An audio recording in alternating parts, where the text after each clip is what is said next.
Hello दोस्तों, Rana classes में आपका स्वागत है। तो आज मैं आपको 66वीं बीपीएससी प्री का पूरे 150 प्रश्नों का सेट लाया हूं। मैं अपने चैनल पर पहली बार लाया हूं 150 प्रश्नों का, और आपको बहुत कम जगह 150 प्रश्नों का पूरी पूरी बीपीएससी पैटर्न पर आपको सेट मिलेंगे। या तो 50 के मिलेंगे, 40 के मिलेंगे, 60 के मिलेंगे, 100 के मिलेंगे, लेकिन पूरे पूरे उसी तरह से आधारित आपको बहुत कम सेट मिलेंगे सोशल मीडिया पर। और तो मैं आज इसका पहला सेट है जो कि जारी कर रहा हूँ, और 66वीं बीपीएससी प्रीलिम्स के लिए काफ़ी लाभ। अगर आप इसमें 100 प्रश्न भी सही कर लेते हैं तो आपके सिलेक्शन, आपकी इससे पता चलेगा आपकी तैयारी है जो कि बहुत बढ़िया है, और आपकी रिजल्ट 100% हो गए। अगर आप 95 to 100 है तो आप अच्छी स्थिति में हैं, मतलब रिजल्ट आप ला सकते हैं। लेकिन 90 से 95 मतलब आप अटके हुए हैं, और 90 से भी कम आता है तो सोचिए कि आपकी तैयारी करने की काफ़ी ज़रूरत है। तो एवरेज जो इसमें स्कोरिंग होगा वो 90 से 95, लेकिन 95 से 100 लाते हैं तो बहुत ही अच्छा, और 100 के बाद भी लाते हैं तो आपकी तैयारी सचमुच बढ़िया, और रिजल्ट में आप कंटिन्यू तैयारी करते रहे, आपका रिजल्ट जरूर होगा। तो 150 प्रश्न है। पीडीएफ, जहाँ तक बात है कि पीडीएफ डाउनलोड करने में काफ़ी दिक्कत होती है, तो आप टेलीग्राम चैनल का लिंक दे दूंगा। तो आप, मेरा सजेशन नहीं है कि वीडियो तो आप बाद में भी देख सकते हैं, लेकिन आप पहले बना ले सेट को पीडीएफ के थ्रू। तो पीडीएफ के थ्रू जब आप बनाएंगे और तो आपको एहसास होगा कि किस टाइप का क्वेश्चन, एकदम सेम टाइप का मैंने कोशिश किया लगभग कि बीपीएससी पैटर्न को, कि एहसास हो कि नहीं उतने ही कट ऑफ जाएगी। ऐसा नहीं कि आपको 110 वाले प्रश्न दे दूं, 120 वाले, और पता चला उससे कोई लाभ नहीं है। आपको एहसास कराने के लिए सेम टाइप का प्रश्न है जो कि मैं लाया हूँ। तो शुरू करते हैं। आज का पहला प्रश्न क्या है? बाल्टेरो हिमनद स्थित है तो किस पर्वतमाला में है जो कि स्थित है या पठार में स्थित है? तो एक का क्या होगा? तो एक का आपको ए होगा, काराकोरम पर्वतमाला में है। तो ये कहाँ है? पाक अधिकृत कश्मीर के गिलगित बल्चिस्तान क्षेत्र के उप क्षेत्र में काराकोरम पर्वतमाला में स्थित एक 62 किलोमीटर, ये क्या है, लंबी हिमानी है। कितना है इसकी लंबाई? कितनी है? हिमानी मतलब ग्लेशियर हो गया, हिमनद। तो कितना किलोमीटर लंबा है ये? 62 किलोमीटर। यह पृथ्वी के ध्रुवीय क्षेत्रों से बाहर स्थित सबसे लंबी हिमानियों में से एक है। इसके उत्तर और पूर्व में बाल्तोरो मुजतारा के पर्वत हैं, और इसके दक्षिण में कौन पर्वत है? तो मासरे ब्रूम पर्वत है। तो ये हो गया आपको बाल्टोरो हिमनद। उसके बाद आते हैं दूसरा प्रश्न क्या है? निम्नलिखित कथनों पर विचार कीजिए। नीलगिरी पहाड़ी क्या है? एक ब्लॉक पर्वत है। दूसरा, अन्नामलाई की पहाड़ी सागवान के बनों के लिए प्रसिद्ध है।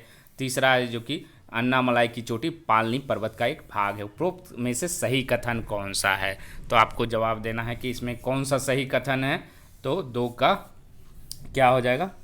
तो दो का आपको ए हो जाएगा। एक और दो दोनों सही, मतलब नीलगिरी की पहाड़ी कैसा पर्वत है? एक ब्लॉक पर्वत है, और अन्नामलाई की पहाड़ी सागवान के बनों के लिए प्रसिद्ध है। उसके बाद आते हैं अगला क्वेश्चन। छोटा नागपुर पठार के संबंध में निम्न कथनों पर विचार करें। पहला क्या है? इसकी औसत ऊंचाई 700 मीटर है। दूसरा, यह पठार ग्रेनाइट एवं नीच चट्टानों से निर्मित है। तीसरा, इस पठार का पर उठे हुए संप्राय मैदान देखने को मिलते हैं। तो उपरोक्त सही कथन कौन सा है? तो 3 का क्या आंसर होगा? तो 3 का आपको बी आंसर हो जाएगा। 2 और 3 सही है। यह पठार ग्रेनाइट एवं नीच चट्टानों से निर्मित है। तीसरा, इस पठार ऊपर उठे हुए संप्राय मैदान देखने को मिलते हैं। उसके बाद आते हैं अगला क्वेश्चन, मिलान करने के लिए है, थोड़ा बड़ा है। तो उसके बाद देखते हैं क्या है। ये आपको दो सूची दिया हुआ है। पहला दर्रा है, और किस राज्य में है ये बताना है आपको। तो पांगसू दर्रा। तो पांगसू दर्रा कहाँ होगा? तो अरुणाचल प्रदेश में होगा। तुज्जू दर्रा, तो तुज्जू दर्रा क्या हो जाएगा? आपको मणिपुर में हो जाएगा। नीति दर्रा आपको हिमाचल प्रदेश में हो जाएगा, और ये सॉरी उत्तराखंड में, और बड़ा लाचाला हिमाचल प्रदेश में हो जाएगा। नीति दर्रा उत्तराखंड में हो जाएगा। तो 4 3 2 1 हो जाएगा। तो 4 का क्या हो जाएगा? सी आंसर हो जाएगा। उसके बाद आते हैं अगला क्वेश्चन क्या है। निम्न पर्वत श्रेणियों को पूर्व से पश्चिम की ओर क्रम में व्यवस्थित करना है। पर्वत श्रेणियां हैं ये, तो कौन कौन सा क्रम पहले कौन सा होगा? पूरब से पश्चिम की ओर। तो सबसे पूरब में कौन हो जाएगा? तो आपको गारो हो जाएगा। उसके बाद क्या हो जाएगा? 4 हो जाएगा, खासी हो जाएगा। उसके बाद एक जयंतियाँ हो जाएगा, गारो खासी जयंतियाँ, उसके बाद लास्ट में बरेल होगा पश्चिम की ओर। पूरा इधर हो गया, इधर की ओर हो जाएगा। ये हो गया आपको, इसका आंसर क्या होगा आपको डी होगा। उसके बाद है लाहौल स्पीति घाटी अवस्थित है, किस के बीच में अवस्थित है? तो 6 का क्या हो जाएगा? तो 6 का आपको बी हो जाएगा। क्या हो जाएगा? 6 का आपको बी हो जाएगा। महान हिमालय और मध्य हिमालय के बीच में है, और लाहौल और स्पीति क्या है? हिमाचल प्रदेश के जिला भी हैं। उसके बाद आते हैं 7वां, सुमेलित करना है आपको। तो चट्टानों के है जो कि प्रकार हैं और उदाहरण हैं, खंडज ग्रेनाइट है, वैवधिक कांगलामरेट है, कायांत्रिनाइस है, बितलीय टफ है। तो इसका क्या होगा? 7 का आंसर क्या हो जाएगा? तो 7 का हमको आंसर ए हो जाएगा। 2 4 3 1 क्या हो जाएगा? 2 4 3 1 मतलब क्या हो जाएगा? खंडज का क्या हो जाएगा? ए का 2 हो जाएगा, कांगलामरेट हो जाएगा, बहिर्वृद्धि का क्या हो जाएगा? 4 हो जाएगा, टफ हो जाएगा, कायांत्रित का 3 हो जाएगा, नाइस हो जाएगा, और 1 हो जाएगा बितलीय का ग्रेनाइट हो जाएगा। उसके बाद आते हैं अगला क्वेश्चन 8वां। तो निम्नलिखित कथनों पर है जो कि आपको विचार करना। कोयला अवसादी शैल है, बेसाल्ट है जो कि आग्नेय शैल है। उपरोक्त कथनों में से कौन सा है जो कि सही है? तो 8 का क्या हो जाएगा? तो 8 का आपको सी हो जाएगा। दोनों कथन है जो कि सही है, कोयला अवसादी शैल है और बेसाल्ट आग्नेय शैल है। उसके बाद आते हैं 9 नंबर। निम्नलिखित में से कौन सी एक विशेषता ज्वालामुखी उत्पाद की है? तो 9 का क्या हो जाएगा? आपको डी हो जाएगा, ज्वालामुखी कुंड हो जाएगा। उसके बाद है मरुस्थल देश में अवस्थित गिरी जाना जाता है, किस नाम से जाना जाता है? तो ये 5 ऑप्शन दिए हुए हैं पूरे, तो क्या हो जाएगा? 10 का ई आंसर। क्यों होगा? इसको किस नाम से जाना जाता है ये मैं बता देता हूँ। इंसेलबर्ग ऑप्शन में नहीं है, तो क्या नाम से जाना जाता है? मरुस्थल देश में उसे तो इंसेलबर्ग नाम से जाना जाता है, इसलिए ई ऑप्शन उपरोक्त में से कोई नहीं होगा। उसके बाद आते हैं 11 नंबर। सेवराय पहाड़ियाँ अवस्थित है, तो सेवराय पहाड़ियाँ है जो कि कहाँ अवस्थित है? तो सेवराय है जो कि तमिलनाडु चेन्नई में है जो कि अवस्थित है। तो इसका क्या आंसर हो जाएगा? 11 का डी हो जाएगा। उसके बाद आते हैं 12 नंबर। जहाँ पूर्वी घाट और पश्चिमी घाट मिलते हैं वहाँ निम्नलिखित में से कौन सी पहाड़ियाँ अवस्थित है? तो 12 का क्या हो जाएगा? आपको बी हो जाएगा, नीलगिरी है जो कि पर्वत है जो कि है। तो नीलगिरी क्या है? भारत के पश्चिमी घाट की एक पर्वतमाला है। नीलगिरी भारत के राज्य तमिलनाडु का एक प्रमुख पर्यटक स्थल है जिसकी खूबसूरती देखते ही बनती है। इस क्षेत्र में बहुत से पर्वतीय स्थल हैं जो इसे उपयुक्त पर्यटन केंद्र बनाते हैं। इसका सर्वप्रथम जो उल्लेख कहाँ मिलता है? तो शिल्पादिकारम में मिलता है। नीलगिरी उन सभी शासक वंशों का हिस्सा रहा जिन्हें दक्षिण भारत पर शासन किया है। उसके बाद है 13 नंबर। हिमालय की औसत लंबाई अर्थात 2400 किलोमीटर कहाँ से कहाँ तक विस्तृत है? तो 13 का क्या हो जाएगा? तो 13 का आपको बी हो जाएगा, सिंधु एवं ब्रह्मपुत्र के गौर्ज के बीच हो जाएगा। उसके बाद आते हैं अगला क्वेश्चन 14 नंबर। निम्नलिखित कथनों पर है जो कि विचार करना। भारत का सबसे ऊंचा पठार तिब्बत का पठार है। दूसरा मसूरी श्रेणी है जो कि मध्य हिमालय का एक भाग है। तीसरा शिमला पीर पंजाल श्रेणी पर स्थित है। उपरोक्त में से सही कथन कौन है? तो 14 का आपको जवाब देना है, तो क्या हो जाएगा? आपको बी हो जाएगा। केवल 2 सही है। मसूरी श्रेणी है जो कि मध्य हिमालय का एक भाग है। उसके बाद है जो कि कारावार बीच है जो कि स्थित है, किस राज्य में स्थित है? तो 15 का क्या हो जाएगा आपको? तो 15 का आपको सी हो जाएगा, कर्नाटक में है। तो कारावार जो है वो इसको किस नाम से जाना जाता है? और रविन्द्रनाथ टैगोर बीच के नाम से भी है जो कि जाना जाता है। कारावार शहर का मुख्य है जो कि समुद्र तट है। कारावार में यह सबसे लोकप्रिय समुद्र तट है और कारावार है जो कि पर्यटन को बढ़ावा देने के लिए एक महत्वपूर्ण है। उसके बाद आते हैं 16 नंबर। भारत सरकार ने किस संस्था में लगे रिजर्व बैंक ऑफ इंडिया की पूंजी को क्रय किया? तो 16 का क्या हो जाएगा? तो 16 का आंसर आपको बी हो जाएगा, स्टेट बैंक ऑफ इंडिया हो जाएगा। उसके बाद है जो कि भारतीय रिजर्व बैंक से संबंधित निम्नलिखित में से कथनों का अध्ययन कीजिए तथा नीचे दिए गए कूट से सही उत्तर का चयन कीजिए। यह शीर्ष बैंक है, यह मुद्रा आपूर्ति को नियमित करता है, या व्यापारिक घरानों को ऋण प्रदान करता है, या नाबार्ड के कार्यों का पर्यवेक्षण करता है। तो 17 का क्या हो जाएगा आपको, तो 17 का आपको डी हो जाएगा। आपको 1, 2 और 4 हो जाएगा। क्या हो जाएगा, 1, 2 और 4। तो यह शीर्ष बैंक हो जाएगा, फिर यह मुद्रा आपूर्ति को नियमित करता है और यह नाबार्ड के कार्यों का पर्यवेक्षण करता है। तो उसके बाद आते हैं अगला क्वेश्चन।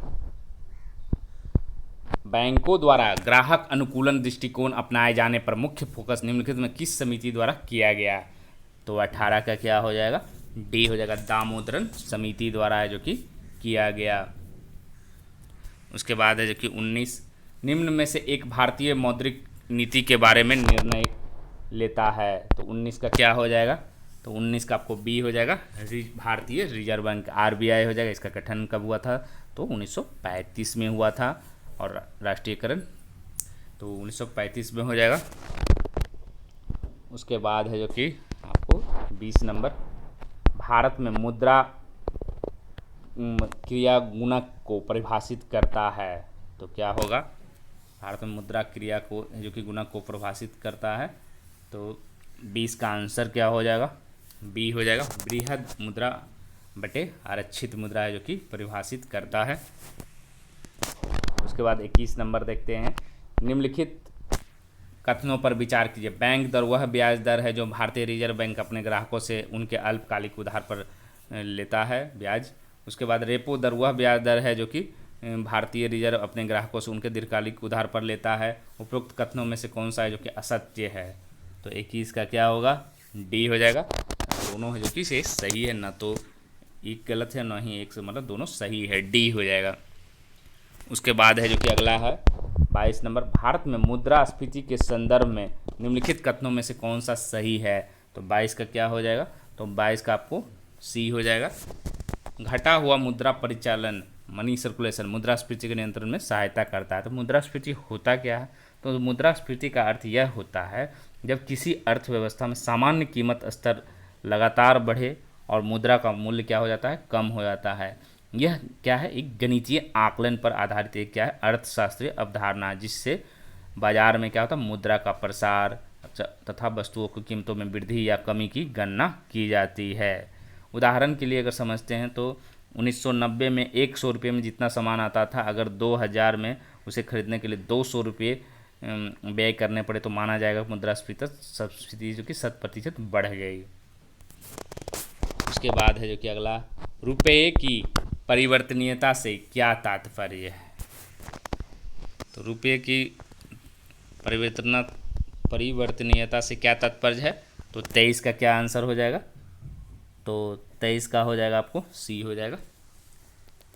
रुपये को अन्य मुद्राओं में और अन्य मुद्राओं को रुपये में परिवर्तित करने की स्वतंत्र रूप से अनुज्ञा प्रदान करना कहलाता है। उसके बाद है जो कि 24 नंबर देखते हैं, निम्नलिखित में कौन सा जो कि कथन सही है। उच्च समृद्धि मुद्रास्फीति की ओर ले जाएगी, उच्च समृद्धि मुद्रास्फीति की ओर ले जाएगी। नीचे दिए गए कूटों में प्रयोग कर सही कथन है जो कि आपको चुनना है। तो 24 का क्या हो जाएगा, तो 24 का आपको ए हो जाएगा आंसर, केवल एक है जो कि सही है, उच्च समृद्धि मुद्रास्फीति की ओर ले जाएगी। अब 25 नंबर देखते हैं, निम्नलिखित में से कौन सा एक अपस्फीति का समुचित वर्णन है। तो 25 का क्या हो जाएगा, आपको सी हो जाएगा। यह अर्थव्यवस्था वस्तुओं और सेवाओं के सामान्य कीमत स्तर में सतत है। उसके बाद है जो कि 26 नंबर, भारत को प्राप्त विदेशी सहायता के संदर्भ में कौन सा कथन है जो कि सत्य है। तो 26 का क्या हो जाएगा, आपको ए हो जाएगा। सभी योजनाओं में स्वीकृत ऋण का राशि का पूर्ण उपयोग नहीं किया जा सका है। उसके बाद 27 नंबर क्या, विश्व बैंक ने भारत को ऋणी राष्ट्रों के किस वर्ग में वर्गीकृत किया है। तो 27 का क्या हो जाएगा, तो 27 का आपको आंसर हो जाएगा सी हो जाएगा, अल्प ऋणी राष्ट्र में जो कि शामिल किया है, वर्गीकृत किया है इसको। उसके बाद 28 नंबर देखते हैं, गिफिन वस्तुओं से संबंधित कथनों पर विचार कीजिए। तो सबसे पहले गिफिन वस्तु होता क्या है, गिफिन वस्तुएं वह है जिन पर सामान्यतः मांग का नियम लागू नहीं होता, मतलब वस्तु की कीमत बढ़ने पर उसकी मांग और बढ़ जाती है तथा कीमत कम होने पर मांग घट जाती है। इसीलिए जब भी विभिन्न वस्तुओं की कीमत वृद्धि होती है, उपभोक्ता दूसरे वस्तुओं के उपभोग को कम करके विभिन्न वस्तुओं की मांग है जो कि बढ़ा देता है, जिनकी कीमतों वृद्धि अक्सर आपदाओं के समय होती है। तो इसमें क्या है, कथन पर विचार। इसमें ऋणात्मक आय प्रभाव धनात्मक प्रतिस्थापन प्रभाव से अधिक शक्तिशाली होता है। इस वस्तु पर मांग का नियम लागू नहीं होता है, उस वस्तु की कीमत घटने पर उनकी मांग में वृद्धि होती है। तो आप इसी से जितना बताया उसी से पकड़ सकते हैं। तो 28 का क्या होगा, तो 28 का आपको बी हो जाएगा। 2 और 3 ही सही है, उसमें मांग का नियम लागू नहीं होता। अगर कीमत घटने पर इसमें क्या होता है, मांग है जो कि घटती है। उसके बाद है भुगतान संतुलन में सन्निहित होता है। क्या सन्निहित होता है, तो 29 का क्या हो जाएगा, आपको ई हो जाएगा। उपरोक्त में से कोई नहीं, उपरोक्त में से मतलब एक से अधिक है। कौन कौन है, देश व्यापार, अदेश व्यापार और ऋण, तीनों हो जाएगा। तो ए बी सी तीनों होगा, इसलिए उपरोक्त में एक से अधिक हो जाएगा, ई ऑप्शन हो जाएगा। उसके बाद है जो कि भारत में प्रत्यक्ष विदेशी निवेश के संबंध में निम्नलिखित में से कौन सी बातें समाविष्ट होगी। तो पहला क्या है, भारत में विदेशी कंपनियों की सहायक कंपनियां, दूसरा विदेशी कंपनियों द्वारा अन्य रूप से वित्त पोषित कंपनियां, तीसरा पोर्टफोलियो निवेश, चौथा भारतीय कंपनियों में बहुसंख्यक विदेशी इक्विटी धारण। तो 30 का क्या आंसर हो जाएगा, तो 30 का आपको सी हो जाएगा, 1 2 4 हो जाएगा। भारत में विदेशी कंपनियों की सहायक कंपनियां, फिर विदेशी कंपनियों द्वारा अन्य रूप से वित्त पोषित कंपनियां, चौथा भारतीय कंपनियों में बहुसंख्यक विदेशी इक्विटी धारण हो जाएगा। उसके बाद आते हैं अगला 31 नंबर में, भारत के संविधान द्वारा निम्नलिखित विधियों में से कौन सी निरसित कर दी गई है। तो भारत सरकार अधिनियम 1935, भारत स्वतंत्रता अधिनियम 1947, प्रीवी काउंसिल अधिकारिता समाप्ति अधिनियम 1949, निवारक निरोधन अधिनियम 1950। तो कौन सी निरसित कर दी गई है, तो 31 का क्या हो जाएगा, डी हो जाएगा, निवारक निरोध अधिनियम 1950 डी हो जाएगा। 1 2 3 है जो कि निरसित कर दी गई है।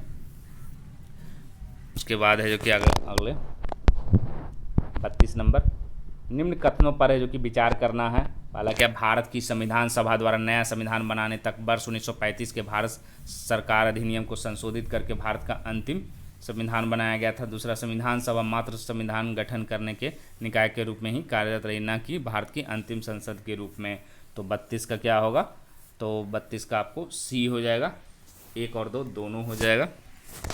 33, भारतीय संविधान में 5वीं अनुसूची और 6ठी अनुसूची के उपबंध निम्नलिखित में से किस लिए किए गए हैं। तो 33 का क्या हो जाएगा, तो 33 का आपको ए हो जाएगा, अनुसूचित जातियों जनजातियों के हितों के संरक्षण के लिए जो कि किया गया है। उसके बाद आते हैं 34 नंबर, संविधान सभा पुनर्गठित में देशी रियासतों के कितने प्रतिनिधि थे। तो कितने प्रतिनिधि हो जाएगा, 34 का क्या हो जाएगा, तो बी हो जाएगा, 70 हो जाएगा। ये देशी रियासत कहते किसको थे, तो ब्रिटिश राज के दौरान जो ब्रिटिश भारत में जो रियासतें थी, ये क्या थे, भारत में नाम मात्र के स्वायत्त, इन्हें आम बोलचाल की भाषा में रियासत, रजवाड़े या व्यापक अर्थ में क्या कहा जाता था, देशी रियासत कहा जाता था। ये ब्रिटिश साम्राज्य द्वारा सीधे शासित नहीं थे, बल्कि भारतीय शासकों द्वारा शासित, परंतु उन पर भारतीय शासकों को परोक्ष रूप से ब्रिटिश शासन का ही नियंत्रण रहता था। तो सन 1947 में जब है जो कि भारत आज़ाद हुआ, तब यहाँ कितनी रियासतें थी, तो ये भी पूछा जाता है क्वेश्चन। तो 562 रियासतें थथीं। इनमें से अधिकांश है जो कि रियासतों ने ब्रिटिश सरकार से लोक सेवा प्रदान करने एवं कर का ठेका ले लिया था। कुल 565 में से है जो कि केवल 21 रियासतें ही सरकार थी, और मैसूर, हैदराबाद तथा कश्मीर नाम की स्थित 3 रियासतें जो कि बड़ी क्षेत्रफल में थी। तो इसका आंसर क्या हो जाएगा, 70 हो जाएगा। उसके बाद है जो कि संविधान सभा के सदस्यों को निम्न में से किसने प्रत्यक्ष रूप से जो कि निर्वाचित किया। तो 35 का क्या होगा, तो 35 का ये हो जाएगा, प्रांतों की विधानसभा ने जो कि निर्वाचित किया है प्रत्यक्ष रूप से। उसके बाद 36, निम्नलिखित में से है जो कि निम्नलिखित में से कौन सा कथन है जो कि संविधान सभा के विषय में सही नहीं है। तो 36 का क्या होगा, 36 का बी हो जाएगा। 1 और 3 है जो कि सही नहीं है, यह प्रत्यक्ष निर्वाचन का परिणाम था। तीसरा है जो कि यह है जो कि वयस्क मताधिकार पर आधारित नहीं था, तो ये है जो कि आपको सही नहीं है। उसके बाद है जो कि आपको 37 नंबर, भारतीय संविधान के किस भाग को उसकी आत्मा की संज्ञा दी गई। बहुत आसान क्वेश्चन है। तो 37 का क्या होगा, तो 37 का आपको ए हो जाएगा, बी हो जाएगा, संवैधानिक उपचारों का अधिकार अनुच्छेद 32 हो जाएगा। उसके बाद है जो कि राज्यसभा में सरकार द्वारा प्रस्तुत किसी विधेयक के गिर जाने का अर्थ क्या होता है? तो 38 का क्या होगा? तो 38 का ए हो जाएगा। राज्यसभा में सत्ताधारी दल का बहुमत नहीं है हो जाएगा। तो राज्यसभा क्या है? भारतीय लोकतंत्र की ऊपरी प्रतिनिधि सभा है। लोकसभा क्या है? निचली प्रतिनिधि सभा है। राज्यसभा में 245 सदस्य होते हैं जनरली, अभी मैक्सिमम कितने 250, जिनमें 12 सदस्य क्या होते हैं? भारत के राष्ट्रपति द्वारा नामांकित होते हैं, इन्हें नामित सदस्य कहा जाता है। अन्य सदस्यों के चुनाव क्या है? राज्यसभा में सदस्य 6 साल के लिए चुने जाते हैं, जिनमें 1/3 सदस्य जो कि हर 2 साल में सेवानिवृत्त हो जाते हैं। उसके बाद है, यदि राज्यसभा में किसी धन विधेयक में सारभूत संशोधन करती तत्पश्चात क्या होगा? तो 39 का क्या हो जाएगा? तो 39 का आपको ए हो जाएगा। लोकसभा राज्यसभा की अनुशंसाओं की स्वीकार करे या स्वीकार करे, इस विधेयक पर आगे कार्रवाई कर सकती है। उसके बाद आते हैं 40 नंबर। भारत में लोकसभा है जो कि किसका प्रतिनिधित्व करती है? तो 40 का क्या हो जाएगा? तो 40 का सी हो जाएगा। भारतीय जनता का है जो कि प्रतिनिधि। लोकसभा क्या? भारतीय संसद का निचला सदन है। भारतीय संसद का ऊपरी सदन राज्यसभा है। लोकसभा सार्वभौमिक वयस्क मताधिकार के आधार पर लोगों द्वारा प्रत्यक्ष चुनाव द्वारा चुने हुए प्रतिनिधियों से गठित होती है।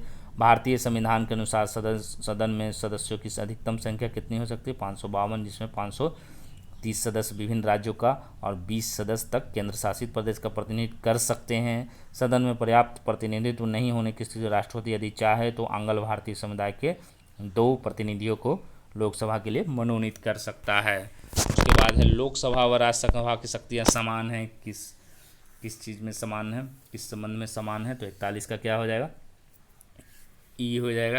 एक से अधिक हो जाएगा। राष्ट्रपति के निर्वाचन के संबंध में भी है, उपराष्ट्रपति के निर्वाचन के संबंध में और राष्ट्रपति के विरुद्ध महाभियोग के संबंध में भी समान शक्तियाँ हैं, तो इसीलिए ई हो जाएगा, एक से अधिक हो जाएगा। हाँ, हमारी संसदीय प्रणाली में क्या होगा? 42 का, तो 42 का ए हो जाएगा। प्रत्येक मंत्री व्यक्तिगत रूप से राष्ट्रपति या प्रधानमंत्री प्रति तथा सामूहिक रूप से लोकसभा के प्रति उत्तरदायी होता है। उसके बाद है, पानी के 4 डिग्री सी पर शरीर तैरता है, यदि तापमान 100 डिग्री सी हो जाए तो क्या होगा? तो 43 का क्या हो जाएगा? तो 43 का ए हो जाएगा, शरीर क्या हो जाएगा? डूब जाएगा।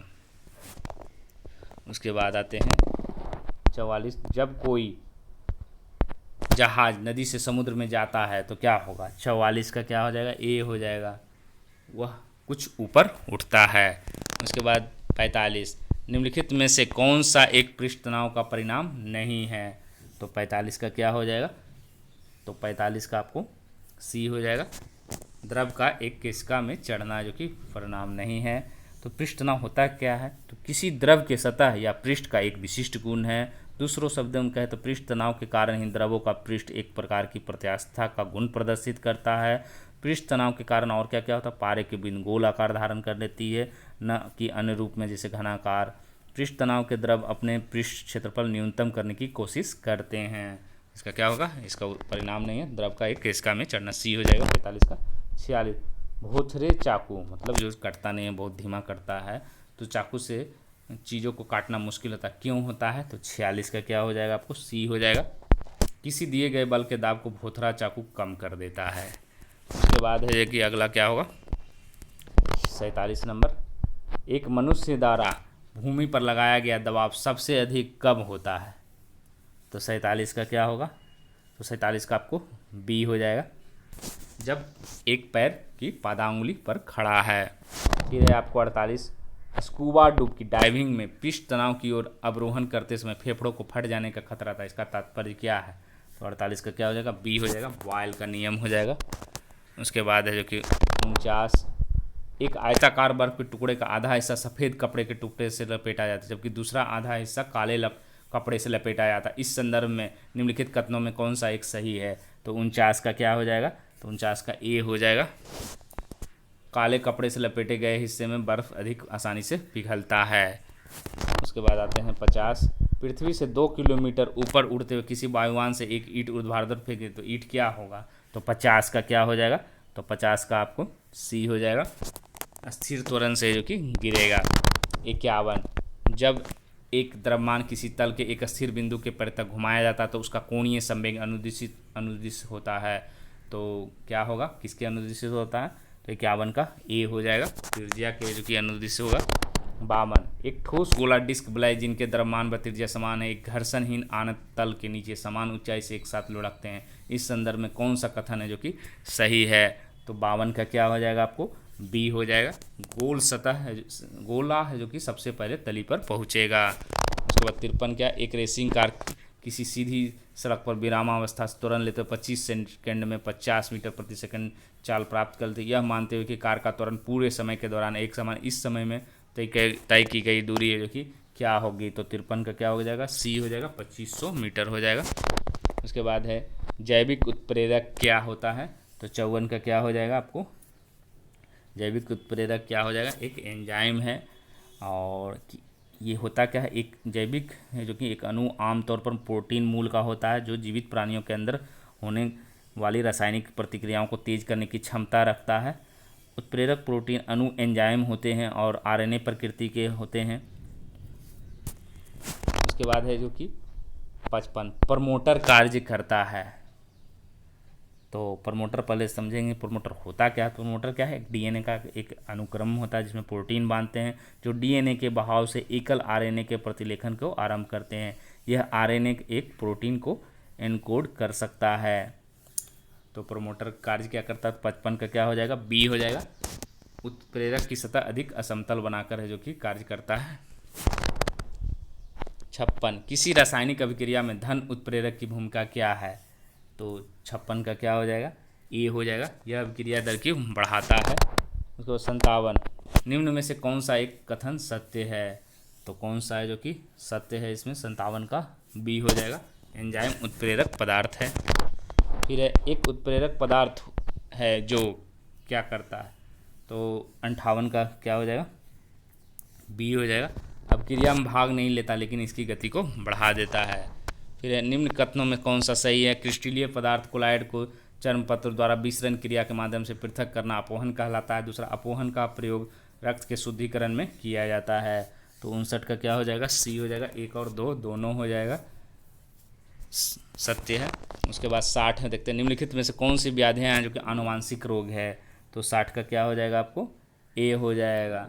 हीमोफीलिया है जो कि आनुवांशिक रोग है। सर्वग्राही रुधिर किस वर्ग का होता है? तो बहुत आसान क्वेश्चन है। तो 61 का क्या हो जाएगा? डी हो जाएगा। ए बी वर्ग जो कि सर्वग्राही होता है। दांत कोशिका अरक्ता रोग किसकी अपसमानता कारण होता है? तो 62 का क्या हो जाएगा? बी हो जाएगा। लाल रुधिर कोशिका हो जाएगा। उसके बाद मेंडल की सफलता का मुख्य कारण क्या था? तो 63 का क्या हो जाएगा? ई हो जाएगा। उपयुक्त एक से अधिक तीनों हो जाएगा। ए बी सी तीनों हो जाएगा। उन्होंने संतानों का गणनात्मक विश्लेषण प्रस्तुत किया था। उन्होंने अपने क्रॉसों में पहले केवल एक ही लक्षण को एक बार में लिया था। उन्होंने वंशावली अभिलेख रखे थे, मतलब ये मटर के पौधों पर किए थे। और इनके 4 नियम थे। कौन कौन थे? Law of dominance, law of segregation, law of जो कि सेवरेशन, और law of purity of gametes, और लॉ ऑफ इंडिपेंडेंट एसोरमेंट। तो ये 4 नियम थे मेंडल्स के। उसके बाद हरगोविंद खुराना को किस आविष्कार के लिए सम्मानित किया गया था?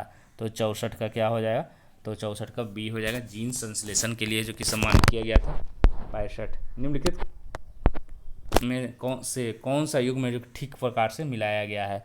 तो कौन सा है जो कि सही है? तो 65 का क्या हो जाएगा? ए हो जाएगा। फ्रेडरिक रीथ है जो कि रूपांतरण की परिघटना की खोज किया था।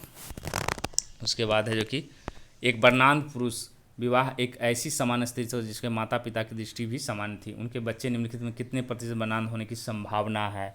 कलर ब्लाइंडनेस कितने प्रतिशत होने की? तो 66 का क्या हो जाएगा? डी हो जाएगा। 0% इसकी संभावना नहीं है। निम्नलिखित में से किस तत्व का संबंध दांतों की विकृति के साथ होता है? तो 67 का क्या हो जाएगा? तो 67 का बी हो जाएगा। फ्लोरीन हो जाएगा। 68 मानव मस्तिष्क के निम्नलिखित भागों में कौन सा एक निगरण और उल्टी का नियमन केंद्र है? तो 68 का क्या होगा? सी हो जाएगा। मेडुला ऑब्लांगाटा हो जाएगा। 69 निम्न में से कौन सा एक मूत्र निराकरण का सही मार्ग है? तो 69 का क्या हो जाएगा? ए हो जाएगा। ब्रिगविनी मूत्राशय मूत्रमार्ग हो जाएगा। फिर यूरिया किसके द्वारा रुधिर से पृथक किया जाता है? तो 70 का क्या हो जाएगा आपको? तो 70 का आपको डी हो जाएगा। गुर्दा द्वारा हो जाएगा। 71 मानव वृक्क में पथरी में पाए जाने वाला प्रमुख रासायनिक यौगिक है? ये पहले ही परीक्षा में आता रहा। तो 71 का क्या हो जाएगा, सी हो जाएगा, कैल्शियम ऑक्जेलेट हो जाएगा। उसके बाद शरीर में आंतरिक ग्लूकोज ग्लाइकोजिन में परिवर्तित होकर भंडारित रहता है, कहाँ रहता है, तो 72 का क्या हो जाएगा आपको, बी हो जाएगा, यकृत में, लीवर में होता है। उसके बाद 73, हृदय की धड़कन नियंत्रित करने के लिए निम्न में से कौन सा है जो कि खनिज है जो कि आवश्यक है, तो 73 का क्या हो जाएगा, तो 73 का आपको सी हो जाएगा, पोटेशियम है जो कि आवश्यक है। उसके बाद है जीवधारियों को कम से कम 27 तत्वों की आवश्यकता, जिनमें 15 धातुएं इनमें जो प्रभुत मात्रा में आवश्यक होती है, वे कौन सी हो जाएगा, 74 का, तो 74 का हो जाएगा आपको सी हो जाएगा, पोटेशियम, सोडियम, मैग्नीशियम और कैल्शियम हो जाएगा।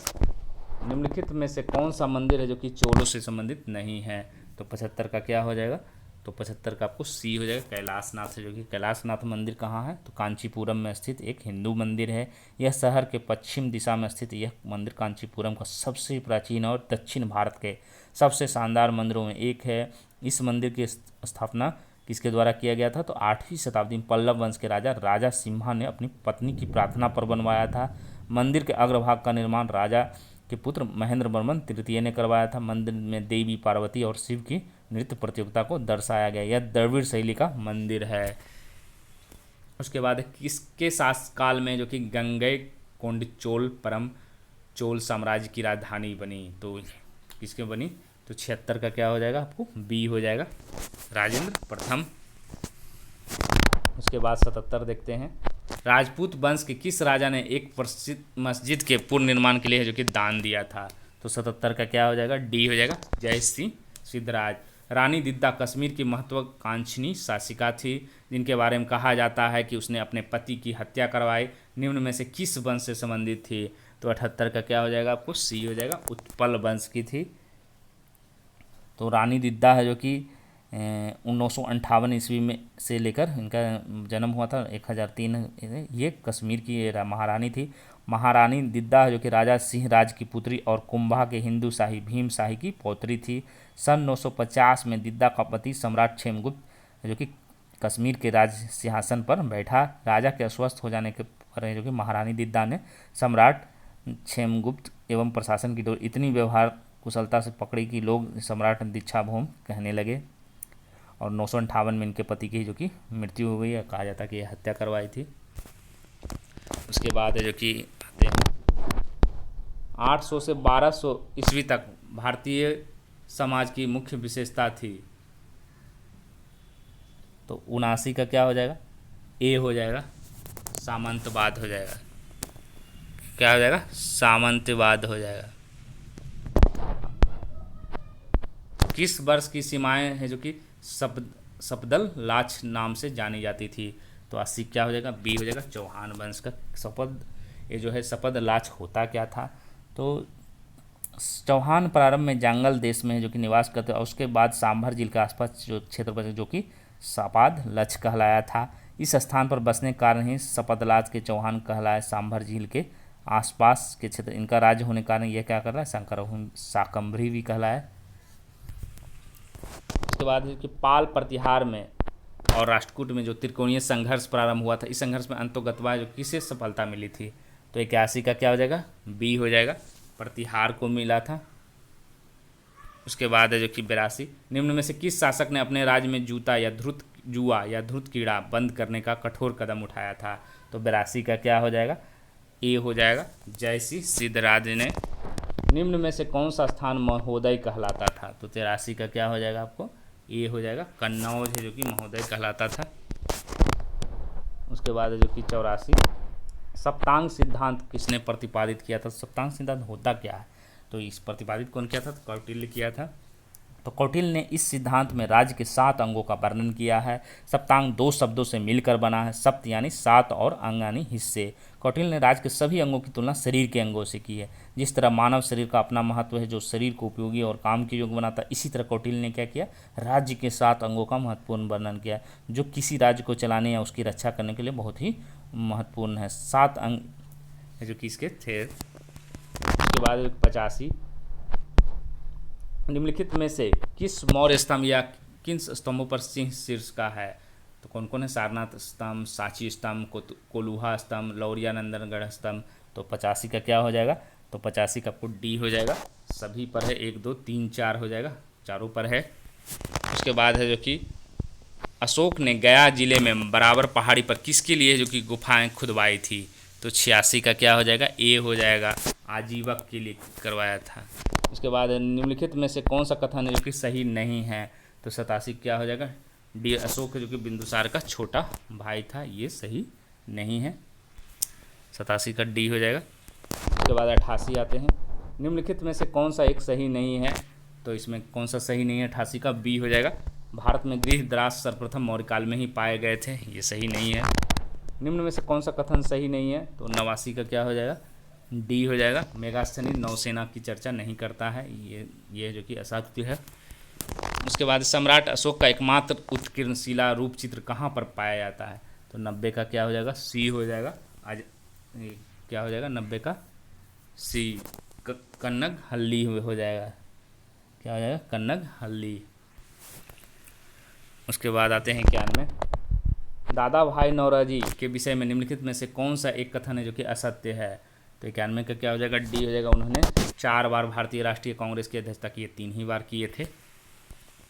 उसके बाद है जो कि भारत में जिस राजनीतिक संगठन की स्थापना 1838 में हुई थी उसका नाम क्या था? 92 क्या हो जाएगा आपको? डी हो जाएगा, जमींदारी एसोसिएशन था। फिर बीजी तिलक, बाल गंगाधर तिलक की सजा के पश्चात निम्नलिखित में से किसने दया की वकालत की और कहा था कि संस्कृत के एक विद्वान के रूप में तिलक में मेरी दिलचस्पी है? तो 93 का क्या हो जाएगा आपको? बी हो जाएगा, मैक्स मूलर ने कहा था। उसके बाद है बाल गंगाधर तिलक के बारे में निम्नलिखित में कौन सा एक कथन सही नहीं है? तो 94 का क्या हो जाएगा आपको? डी हो जाएगा, उन्होंने मराठी में मराठा नामक समाचार पत्र का जो कि प्रकाशन किया था, ये सही नहीं है। उसके बाद आते हैं अगला 95, निम्नलिखित में से किसने इंडियन नेशनल कांग्रेस की नरम दलीय राजनीति की व्यवस्थित आंदोलन न्यू लैम्प्स फॉर ओल्ड शीर्षक लेखों की श्रृंखला की? तो 95 का क्या हो जाएगा? तो 95 का ए हो जाएगा, अरविंद घोष हो जाएगा। क्या हो जाएगा? अरविंद घोष हो जाएगा। उसके बाद है भारतीय सिविल सेवा में चुने गए पहले भारतीय का नाम क्या था? बहुत आसान क्वेश्चन है। तो 96 का क्या हो जाएगा? तो 96 का आपको ए हो जाएगा, सत्येंद्र नाथ टैगोर हो जाएगा। उसके बाद 97, वर्ष 1983 में शिकागो में आयोजित अंतर्राष्ट्रीय धर्ममुक्त संसद में किसका नाम जुड़ा था? तो बहुत आसान है ये भी। तो 97 का सी हो जाएगा, स्वामी विवेकानंद में का नाम है जो कि जुड़ा था। उसके बाद है जो कि सूची 1 और 2 मिलाना, पहला क्या है? नाम दिया हुआ है, दूसरा संस्था दिया हुआ है, तो इसका क्या हो जाएगा? तो 98 का आंसर हो जाएगा आपको ए हो जाएगा, 2 1 4 3। क्या हो जाएगा? 2 1 4 3। इसको मिलाते हैं। सरोजिनी नायडू क्या हो जाएगा? भारतीय राष्ट्रीय कांग्रेस की ये अध्यक्ष बनी थी। उसके बाद एक M.A. जिन्ना किससे जुड़े हुए थे? मुस्लिम लीग से। फिर तेज बहादुर सप्रू जो कि लिबरल पार्टी से, और B.D. सावरकर है जो कि हिंदू महासभा से जुड़े हुए थे। तो ये आंसर हो जाएगा इसका। 98 क्या हो जाएगा? ए हो जाएगा। उसके बाद 99, नील क्रांति का नेतृत्व है जो कि निम्नलिखित में से किसने किया था? तो नील क्रांति का नेतृत्व है जो कि किसने किया था? दिगंबर विश्वास एवं विष्णु चरण विश्वास ने किया था। नील विद्रोह कब हुआ था? तो 1859 में ये किया गया था। इस विद्रोह की जड़ें है जो कि आधी शताब्दी पुरानी थी, अर्थात नील कृषि अधिनियम का पारित होना इस विद्रोह का आरंभ है जो कि कहाँ हुआ था? नदिया जिले के किसानों ने किया था। 1859 के फरवरी मार्च महीने में किया था। नील का एक भी बीज बोने से मना कर दिया था। यह आंदोलन पूरी तरह से क्या था? अहिंसक था, तथा इसमें भारत के हिंदू और मुसलमान दोनों ने बराबर भाग लिया था। सन 1860 तक बंगाल में नील की खेती लगभग ठप पड़ गई थी। 1860 में इसके लिए क्या किया गया था? एक आयोग भी गठित किया गया था। उसके बाद आते हैं अगला, इल्बर्ट बिल, जिसका उद्देश्य अंग्रेजों और भारतीयों की कानून की नज़र में समानता बनाना था तथा जिसके विरोध ने भारत के राष्ट्रीय आंदोलन को स्फूर्ति प्रदान किसके द्वारा लाया गया था? तो 100 का क्या हो जाएगा आपको? ए हो जाएगा, रिपन के, लॉर्ड रिपन के द्वारा है जो कि लाया गया था। ये बहुत चर्चित है। नीरो बंसी बजा रहा था जब रोम जल रहा था। इस युक्ति को राष्ट्रवादियों ने किस घटना के संदर्भ में प्रयोग किया था? तो 101 का क्या हो जाएगा? बी हो जाएगा, 1877 के दिल्ली दरबार के आयोजन पर है जो कि ये प्रयोग किया था। उसके बाद है जो कि अगला क्या है? निम्नलिखित कथनों में से जो कि कौन सा कथन सही नहीं है? तो 102 का क्या हो जाएगा? सी हो जाएगा।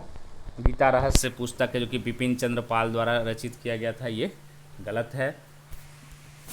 उसके बाद है 103, बिहार में कौन सी नदी है जो कि देवहा और गोगरा के नाम से भी जाना जाता है? तो 103 का क्या हो जाएगा? तो 103 का आपको बी हो जाएगा, घाघरा हो जाएगा। घाघरा नदी है जो कि कहाँ से निकलता है? तो ये तिब्बत के ऊंचे पर्वतों शिखर से निकलता है जिसका नाम करनाली। इसके बाद यह नेपाल से होकर बहती हुई भारत के उत्तर प्रदेश एवं बिहार में प्रवाहित हो लगभग 960 किलोमीटर की यात्रा के बाद बलिया और छपरा के बीच यह गंगा में मिल जाती है। इसे सरजू नदी आदि के नाम से भी है जो कि जाना जाता है। उसके बाद है जो कि घाघरा नदी बिहार में कितने किलोमीटर बहती है? तो 104 का क्या हो जाएगा? आपको सी हो जाएगा, 90 किलोमीटर है जो कि बहती है। छोटी गंडक, खौना, झरही, बदाहा, सोंडी आदि बिहार के किस नदी की सहायक नदियां हैं? तो 105 का क्या हो जाएगा? 105 का ए हो जाएगा, घाघरा की हो जाएगा। गंडक की सहायक नदी कौन सी हो जाएगी? 106 का क्या हो जाएगा? ई हो जाएगा, एक से अधिक हो जाएगा। मनौर, भगबसा, थामसी, ए बी सी तीनों होगा, इसीलिए ई ऑप्शन आंसर होगा। दलदली मिट्टी बिहार के किस जिले में पाई जाती है? तो 107 का क्या हो जाएगा? ई हो जाएगा। तो किशनगंज, सीतामढ़ी, सुपौल में पाया जाता है, ए बी सी तीनों होगा। बिहार में बलसुंदरी, ये जिसको दोमट मिट्टी भी कहा, दोमट का प्रधान फसल क्या है? तो 108 का क्या हो जाएगा? ए हो जाएगा, धान, गेहूँ, गन्ना, तंबाकू, मक्का हो जाएगा। 109, बिहार का आर्थिक सर्वेक्षण के अनुसार 2018 में सामाजिक सेवाओं पर व्यय कितना था? ये हो जाएगा 58,284 करोड़ रुपये था।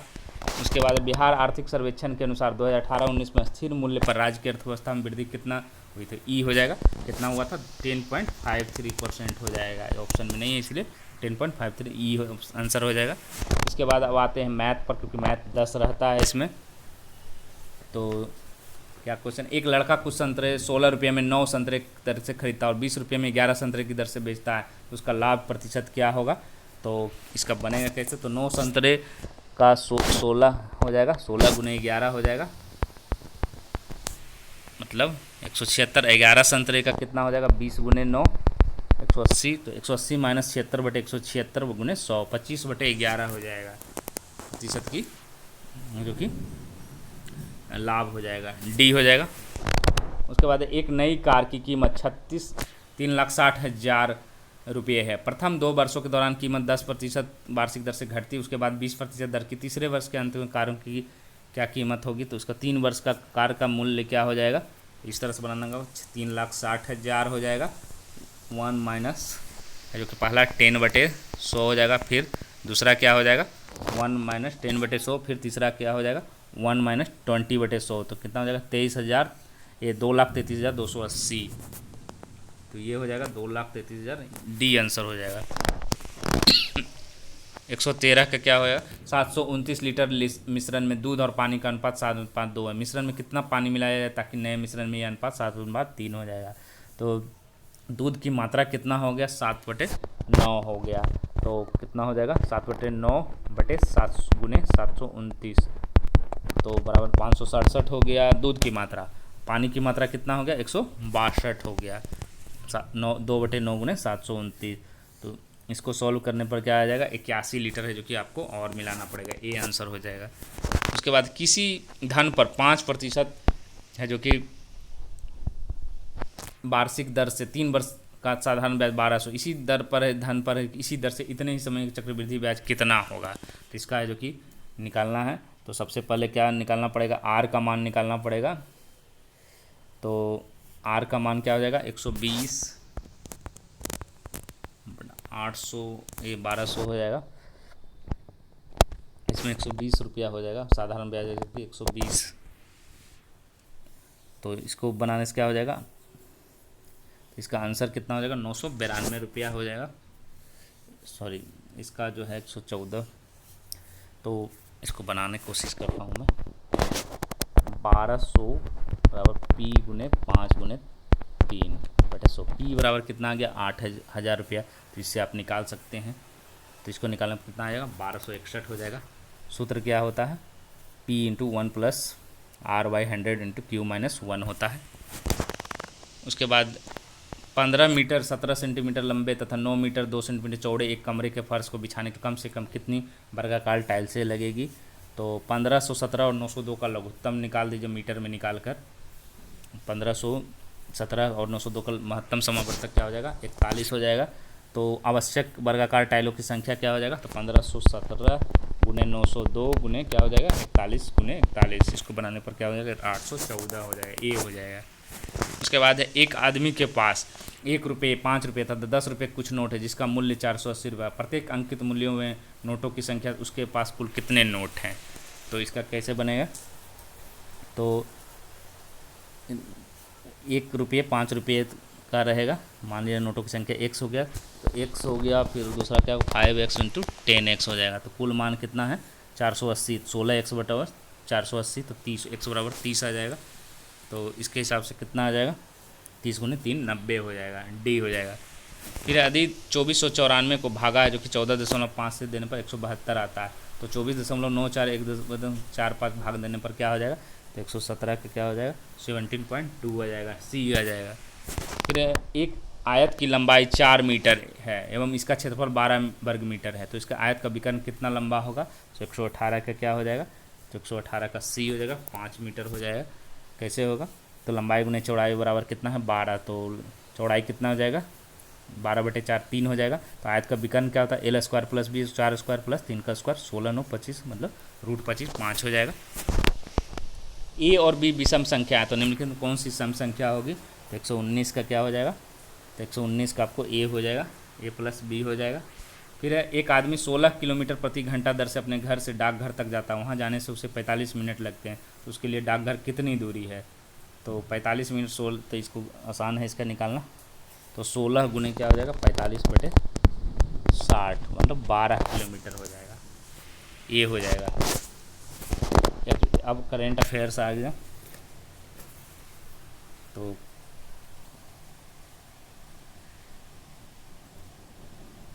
अब जो कि करंट अफेयर्स देखते हैं। तो पहला क्वेश्चन क्या है, निम्न में से कौन सा राज्य है जो कि हाल ही में नागरिकता संशोधन कानून को सुप्रीम कोर्ट में चुनौती देने वाला पहला राज्य है जो कि बन गया है, तो कौन सा हो जाएगा, तो 121 का क्या हो जाएगा, तो 121 का सी हो जाएगा, केरल हो जाएगा, क्या हो जाएगा, केरला हो जाएगा। तो आज का सुप्रीम कोर्ट है जो कि केंद्र और अन्य राज्यों के बीच सहमति बनने पर सुनवाई का अधिकार देने वाले अनुच्छेद 131 के तहत दायर हुआ है, और इससे पहले जो कि केरल विधानसभा जो कि सीएए के खिलाफ जो कि प्रस्ताव पारित कर चुका था। सुप्रीम कोर्ट है जो कि लगभग कितने याचिकाओं पर सुनवाई कर रहा है इस मामले में, तो 60 याचिकाओं में सुनवाई कर रहा है। उसके बाद है जो कि अगला, रूस के प्रधानमंत्री के इस्तीफे के बाद राष्ट्रपति व्लादिमीर पुतिन द्वारा किस देश का नया प्रधानमंत्री चुना गया है, तो 130 का क्या हो जाएगा,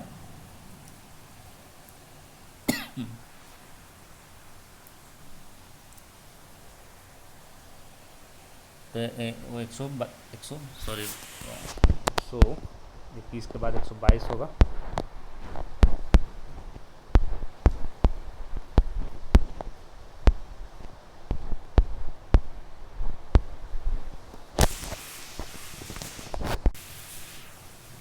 एक 122 नंबर से शुरू करते हैं। तो लाहौर हाई कोर्ट ने पाकिस्तान के किस पूर्व राष्ट्रपति को देशद्रोह का दोषी मानकर उन्हें मौत की सज़ा सुनाने वाली विशेष अदालत के गठन को असंवैधानिक करार दिया, तो इसका क्या आंसर हो जाएगा, तो 122 का ए हो जाएगा, परवेज मुशर्रफ को हो जाएगा। तो फैसले के खिलाफ मुशर्रफ की याचिकाओं पर सुनवाई कर रहे हाईकोर्ट की बेंच ने फैसला सुनाया कि मुशर्रफ के खिलाफ देशद्रोह का मुकदमा कानून के अनुसार तैयार नहीं किया गया था। मुशर्रफ को इस मामले में विशेष अदालत ने सन दिसंबर 2019 में मौत की सज़ा सुनाई गई थी। उसके बाद जो कि 123, भारत में राष्ट्रीय युवा दिवस निम्न में किस दिन मनाया जाता है, तो 123 का क्या हो जाएगा, तो 123 का आपको बी हो जाएगा, 12 जनवरी को मनाया जाता है। क्यों मनाया जाता है, क्योंकि स्वामी विवेकानंद की जयंती के अवसर पर है जो कि ये मनाया जाता है। और पहली बार कब मनाया गया था राष्ट्रीय युवा दिवस, तो 1985 में मनाया गया था। स्वामी विवेकानंद जी का जन्म कब हुआ था, तो 12 जनवरी 1863 को कोलकाता में हुआ था। रामकृष्ण परमहंस के ये सुयोग शिष्य थे। उसके बाद 24 नंबर आते हैं, हाल ही में आईसीसी द्वारा किसे वर्ष 2019 का है जो कि सर्वश्रेष्ठ क्रिकेटर है जो कि चुना गया है, तो 124 का क्या हो जाएगा, बेन स्टोक को है जो कि चुना गया है, सी हो जाएगा। ये कहाँ खिलाड़ी है? हरफनमौला खिलाड़ी हैं इंग्लैंड के।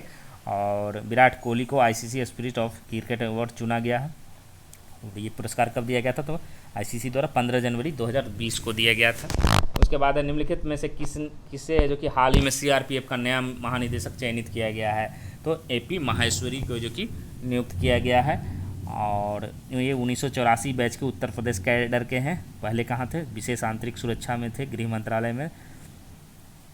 और ये कब तक संभालेंगे? तो 2021 तक के जो कि संभालेंगे। उसके बाद है 26, हाल ही में द्वीप विकास एजेंसी की 6ठी बैठक का आयोजन निम्न में से किस शहर में किया गया? तो 126 का क्या हो जाएगा? तो 126 का आपको ये हो जाएगा, नई दिल्ली में किया गया। और इस बैठक का है जो कि होस्टलेटिक डेवलपमेंट ऑफ आइसलैंड कार्यक्रम के तहत हुई प्रगति की जो कि समीक्षा किया गया था। उसके बाद है किस राज्य सरकार ने कुशल एवं प्रशिक्षित उम्मीदवारों को नौकरी खोजने में मदद करने के उद्देश्य से संघीय ऐप, रोजगार संघीय ऐप लॉन्च किया? तो 127 का क्या हो जाएगा? डी हो जाएगा, छत्तीसगढ़ सरकार। तो इस ऐप को राष्ट्रीय सूचना विज्ञान केंद्र की मदद से विकसित किया गया था। इस ऐप के जरिए प्रदेश के लाखों बेरोजगारों युवाओं को रोजगार मिलने में जो कि छत्तीसगढ़ का सहयोग मिलेगा। उसके बाद है जो कि अगला, राष्ट्रमंडल संसदीय संघ सम्मेलन का आयोजन उत्तर प्रदेश के किस शहर में किया गया? तो 128 का क्या हो जाएगा? सी हो जाएगा, लखनऊ में किया गया। ये 7वां था ये। और ये इसका भाषण जो शुरू हुआ था, जो यूपी विधानसभा के अध्यक्ष हृदय नारायण दीक्षित द्वारा, इसमें कितने भाग ले रहे थे? तो 100 प्रतिनिधि है जो कि भाग लिए थे। उसके बाद निम्नलिखित में से किस देश ने हाल ही में अनिवार्य जातीय एकता विधेयक पारित किया है? तो किसने पारित किया है? तो तिब्बत ने पारित किया है। तो तिब्बत पीपुल्स कांग्रेस ने हाल ही में जातीय एकता को अनिवार्य वाला एक विधेयक पारित किया। ये 1 मई 2020 से वहाँ लागू हो जाएगा। इस विधेयक में कहा गया है कि चीन प्राचीन समय से ही तिब्बत का अभिन्न अंग है। इसमें कहा गया है कि यह सभी नागरिकों का कर्तव्य है कि देश में अलगाववाद की भावना के विरुद्ध एकजुटता का प्रदर्शन करें। उसके बाद है जो कि 130, रूस के प्रधानमंत्री के इस्तीफे के बाद राष्ट्रपति व्लादिमीर पुतिन द्वारा किसी देश का नया प्रधानमंत्री चुना गया है? तो मिखाइल बी मिशुस्तिन को चुना गया है। और उसके बाद आते हैं, ये पहले क्या थे? तो टैक्स विभाग के प्रमुख पद पर ये कार्यरत थे। भारतीय महिला टीम के किस खिलाड़ी ने क्रिकेट विश्व कप फाइनल में खेलने वाली विश्व की सबसे युवा खिलाड़ी है जो कि बन गई है? तो 131 का क्या हो जाएगा? ए हो जाएगा, शेफाली वर्मा। तो फाइनल में जैसे ही उतरी थी तो ये पहली ऐसी महिला हो गई थी। इससे पहले कौन थी सबसे युवा खिलाड़ी? कौन थी? वेस्ट इंडीज़ की महिला क्रिकेटर सकाना क्विंटवाइन ऐसा करने वाली सबसे युवा खिलाड़ी थी। उसके बाद है जो कि 132, ऑस्ट्रेलिया ने हाल ही में भारत को कितने रन से हराते हुए 5वीं बार T20 महिला क्रिकेट विश्व कप है जो कि का खिताब जीता? तो कितने रन से? तो 85 रन से हराया था। अंतर्राष्ट्रीय महिला दिवस है जो कि किस दिन मनाया जाता है? तो ये आसान क्वेश्चन है। तो 133 का क्या हो जाएगा? डी हो जाएगा, 8 मार्च को। और ये शुरुआत कब हुआ था? तो 112 वर्ष पहले शुरू हुआ था, 1908 में ये शुरू हुआ था। पहली बार कब? अमेरिका के न्यूयॉर्क शहर में करीब 15,000 महिलाएं सड़क पर उतरी थी इसमें। किस राज्य सरकार ने हाल ही में राम वन गमन पथ निर्माण के लिए ट्रस्ट गठित करने का निर्णय लिया है? तो किसने? मध्य प्रदेश ने जो कि लिया है। तो उसके बाद आते हैं, केंद्रीय सूचना आयोग का नया मुख्य सूचना आयुक्त किसे नियुक्त किया गया है? तो बिमल जुल्का को जो कि नियुक्त किया गया है। और इससे पूर्व कौन थे? सुधीर भार्गव थे जो रिटायर कर गए 11 जनवरी 2020 को। सूचना का अधिकार अधिनियम कब लागू हुआ था? तो 12 अक्टूबर 2005 को लागू किया गया था। उसके बाद आते हैं, राष्ट्रीय 6 रेड स्नूकर चैंपियनशिप का खिताब हाल ही में किसने जीता? तो पंकज आडवाणी ने जीता। और किसको हराया? तो स्प्रीत सिंह को 7-3 से हराया था। और आडवाणी का यह कितना खिताब है? ये टोटल 34वां राष्ट्रीय खिताब है। मूडीज इन्वेस्टर समिट सर्विसेज ने हाल ही में कोरोना वायरस के कारण भारत के विकास के अनुमान को कितने प्रतिशत तक घटाकर कर दिया है? तो 5.3% है जो कि घटा दिया है। उसके बाद है जो कि भारत ने हाल ही में कोरोना वायरस संक्रमण को रोकने के उद्देश्य से किस तारीख तक सभी पर्यटन वीज़ा है जो कि निलंबित कर दिया है? तो 138 का क्या हो जाएगा? ए हो जाएगा, 15 अप्रैल तक। भारत सरकार द्वारा अंतर्राष्ट्रीय योग दिवस 2020 मुख्य आयोजन निम्नलिखित में किस शहर में किया जाएगा? तो 139 का क्या हो जाएगा? तो 139 का डी हो जाएगा, लेह में। उसके उसके बाद 140 हाल ही में किस देश की संसद द्वारा पारित प्रस्ताव के अनुसार वहाँ का राष्ट्रपति 2036 तक पद पर बने रह सकता है। तो 140 का क्या हो जाएगा, सी हो जाएगा, रूस हो जाएगा। उसके बाद है जो कि किस राज्य सरकार ने कोरोना वायरस के मद्देनजर सिगरेट, बीड़ी, गुटखा, जर्दा, सुपारी, हुक्का, ई हुक्का, ई सिगरेट सभी तंबाकू प्रतिबंधक बिक्री पर रोक लगा दिया था। तो 141 का क्या हो जाएगा, झारखंड है जो कि रोक लगा दिया था। उसके बाद है जो कि किस संस्था ने के अनुसार कोविड-19 की वजह से आर्थिक क्षेत्र में आई गिरावट इस वर्ष दुनिया की तीव्र खाद्य सुरक्षा का सामना करने वाले लोगों की संख्या लगभग दोगुनी हो सकती है। तो किसके, तो ये हो जाएगा, संयुक्त राष्ट्र संघ ने कहा था कि कोरोना वायरस को लेकर है जो कि 2020 में है जो कि बढ़कर 26.5 करोड़ हो जाएगी जिनको एक पेट का भोजन नहीं मिलेगा। इसके बाद है हरियाणा के मुख्यमंत्री मनोहर लाल खट्टर ने बताया कोरोना वायरस की महामारी के बीच राज्य में रिपोर्टिंग करने वाले सभी पत्रकारों को कितने लाख रुपए की बीमा देगी। तो 10 लाख रुपए की बीमा दे है जो कि देगी। और उसके बाद है जो कि 144 फिच रेटिंग्स ने कोरोना वायरस महामारी के चलते लागू किए गए लॉकडाउन का हवाला देते 2020-21 में भारत के आर्थिक वृद्धि दर कितना अनुमान घटाकर कितना प्रतिशत कर दिया गया है। तो 144 पॉइंट है जो कि 8% है जो कि कर ए हो जाएगा। उसके बाद है हाल ही में सीमा सड़क संगठन ने किस राज्य के ऊपरी सुबनसिरी जिले में सुबनसिरी नदी के ऊपर 2 ब्रिजों ने में 430 फुट लंबे बैली पुल का उन्नयन किया। तो 145 का क्या हो जाएगा, 145 का बी हो जाएगा, अरुणाचल प्रदेश हो जाएगा। केंद्रीय वित्त मंत्री ने 20 अप्रैल 20 को नई दिल्ली में वीडियो कॉन्फ्रेंस किस बैंक बोर्ड ऑफ गवर्नेंस की 5वीं वार्षिक बैठक में भाग लिया। तो किस बैंक का था, न्यू डेवलपमेंट बैंक, ए हो जाएगा। उसके बाद आते हैं जैव प्रौद्योगिकी विभाग कि कितने कंपनियों को चुना गया जिन्हें कोविड-19 का टीका विकसित करने के लिए धन मुहैया कराया गया है। तो 147 का क्या हो जाएगा, 3 हो जाएगा, डी हो जाएगा। हाल ही में गोदावरी नदी घाटी क्षेत्र में निवास करने वाले आदिवासी आबादी के कोविड-19 परीक्षण करने के लिए किस शहर राज्य सरकार को निर्देश देने के लिए सर्वोच्च न्यायालय में एक याचिका दायर किया गया था। तो 148 का क्या हो जाएगा, बी हो जाएगा, आंध्र प्रदेश। हाल ही में भारत की किस अग्रणी दुपहिया कंपनी ने यूनाइटेड किंगडम 122 साल पुरानी मोटरसाइकिल कंपनी नोटरोन का अधिग्रहण कर लिया। तो ये हो जाएगा टीवीएस। और लास्ट क्वेश्चन है आपको, वैश्विक rating agency standard and poor अनुसार वित्त वर्ष 2020-21 में भारत की विकास दर कितनी रहेगी। तो 150 का ये हो जाएगा 1.8%। ये 150 प्रश्न पूरी तरह कोशिश किया मैंने बीपीएससी पैटर्न पर, और भी इससे अच्छे ढंग से आज मेरा पहला सेट था। आप लोग कमेंट बॉक्स में और इसे बनाएं ज़रूर, बहुत सारे लोग बनाते ही नहीं हैं। अब तो बीपीएससी का भी सेट डाला, अब बचा है आरआरबी एनटीपीसी के। तो आपको BSSC CGL 3, BSSC inter level mains का 6 सेट जारी हो चुका है। ईएसआई प्री और बिहार दरोगा मेंस का भी आपको 15 सेट जारी हो चुका। तो आप जो कि टेलीग्राम लिंक पर जुड़ जाएं, उससे काफ़ी आसानी होगी, आप पैक करते जाएंगे, जितने हैं टेस्ट सीरीज के सारे मिलेंगे आपको। तो आप इसमें भाग ले सकते। आपको कैसा लगा ये वीडियो और पीडीएफ तो ज़रूर बताएं। इसमें अगर कुछ सुधार सुझाव होगा तो मैं ज़रूर सुधार करने की कोशिश करूँ। तो इसी के साथ धन्यवाद।